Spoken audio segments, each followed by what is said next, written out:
അതിരൂക്ഷമായ സാമ്പത്തിക പ്രതിസന്ധിക്ക് ഇടയിലാണ് 2024-25 സാമ്പത്തിക വർഷത്തേക്കുള്ള ബജറ്റ് അവതരിപ്പിക്കാൻ പോകുന്നത്. ധനമന്ത്രി കെ.എൻ. ബാലഗോപാൽ രാവിലെ 9 മണിക്ക് ബജറ്റ് അവതരിപ്പിക്കും. രണ്ടാം പിണറായി വിജയൻ സർക്കാരിന്റെ മൂന്നാമത്തെ സമ്പൂർണ്ണ ബജറ്റ് ആണ് അവതരിപ്പിക്കാൻ പോകുന്നത്.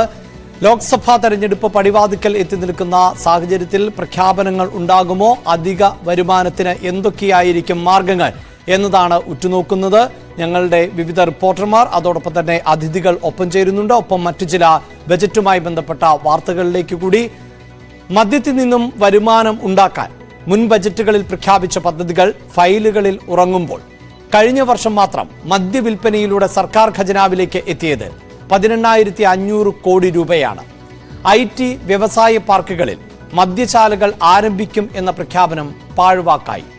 പഴവർഗ്ഗങ്ങളിൽ നിന്ന് വീര്യം കുറഞ്ഞ മദ്യം ഉൽപ്പാദിപ്പിക്കും എന്ന പ്രഖ്യാപനവും നടപ്പിലായില്ല.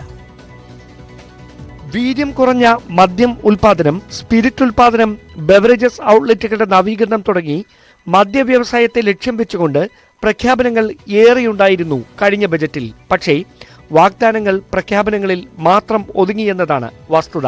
അതിനിടെയാണ് കഴിഞ്ഞ സാമ്പത്തിക വർഷം മദ്യവിൽപ്പനയിലൂടെ മാത്രം 18,515 കോടി രൂപ ഖജനാവിലേക്ക് എത്തിയെന്ന വിവരങ്ങൾ പുറത്തുവരുന്നത്. കടുത്ത സാമ്പത്തിക പ്രതിസന്ധിക്കിടയിലും മദ്യവ്യവസായത്തിലൂടെ സർക്കാരിനുണ്ടായത് ബമ്പർ നേട്ടം. IT ടെക്നോ പാർക്കുകളിലെ മദ്യശാലകൾ എന്ന പദ്ധതി നിയമസഭാ സമിതിയുടെ പരിഗണനയിലാണെന്നാണ് സൂചന. കശുമാങ്ങയുടെ ദൗർലഭ്യം ആണ് പഴവർഗ്ഗങ്ങളിൽ നിന്ന് വീര്യം കുറഞ്ഞ മദ്യോൽപാദനത്തിന് തടസ്സം എന്നാണ് വിശദീകരണം. മരച്ചീനിയിൽ നിന്ന് സ്പിരിറ്റ് ഉൽപ്പാദിപ്പിക്കുന്നത് ലാഭകരമല്ലെന്നാണ് കണ്ടെത്തൽ.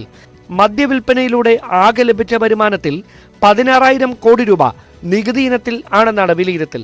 മദ്യവിൽപ്പന ഔട്ട്ലെറ്റുകളുടെ നവീകരണം പോലും യാഥാർത്ഥ്യമാകാൻ വൈകുമ്പോഴാണ് ഖജനാവിനെ തന്നെ പിടിച്ചു നിർത്തുന്ന ഈ വലിയ നേട്ടം. തിരുവനന്തപുരത്ത് നിന്ന് ഡാൻ കുര്യൻ, ന്യൂസ് 18.